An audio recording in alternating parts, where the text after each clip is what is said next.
Ciao a tutti cari amici di Alte Montagne e ben ritrovati nel canale con un nuovo video da vivere assieme. Nuovo video, nuova escursione. Oggi ci troviamo a San Vito di Cadore.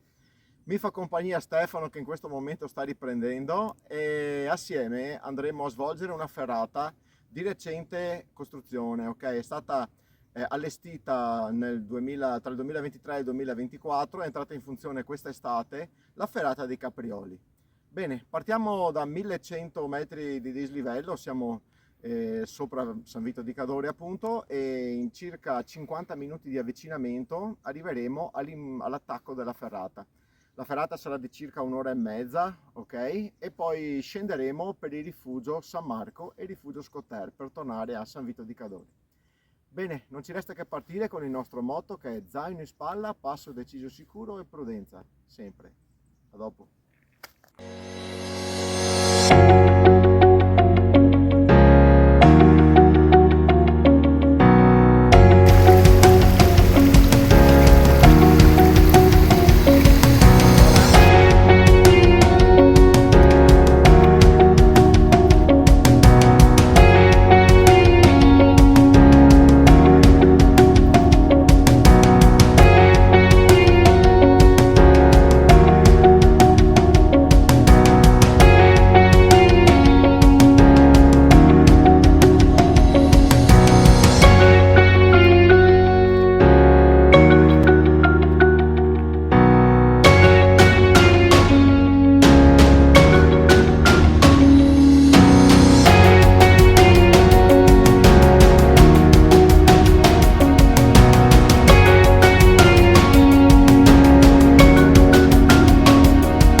Eccoci qui cari amici, dopo circa un'ora di avvicinamento siamo all'imbocco della ferrata che è su questo lato destro qui e ho indossato i dispositivi di sicurezza. Il caschetto va bene con la telecamera opzionale, e il kit con l'imbrago completo con la pettorina e il kit da ferrata con i moschettoni. Ok, siamo pronti allora per andare in parete, l'immagine passa in action cam e buon divertimento.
Fatta?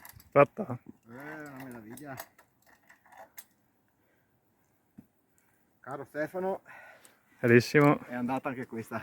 grande Nick. Cari amici, dopo circa 2 ore e 55, dei quali 1 ora e 55 solo di ferrata e 626 metri di dislivello, abbiamo finito. Adesso proseguiamo per il rifugio San Marco, ok, dove faremo una breve sosta di reintegrazione liquidi. Un piccolo cenno sulla ferrata, qualche dato interessante. E la ferrata è suddivisibile in circa 5 tronconi e la partenza è il primo, quello della partenza, è particolarmente impegnativo, dove si dà il primo strappo. Poi il secondo e terzo troncone con i relativi traversi non sono particolarmente impegnativi. Ci sono vari appigli, anche se diciamo lo sforzo principale viene effettuato dalle gambe e non con la trazione manuale. Il quarto e il quinto troncone sono più impegnativi, dove sono presenti dei lastroni e dove bisogna fare particolarmente attenzione, sono più impegnativi, ok? E i relativi traversi sono abbastanza esposti. Quindi se dovessi dare un giudizio sulla classificazione di questa ferrata, è indubbiamente una ferrata di media difficoltà. Bene, proseguiamo per il rifugio San Marco.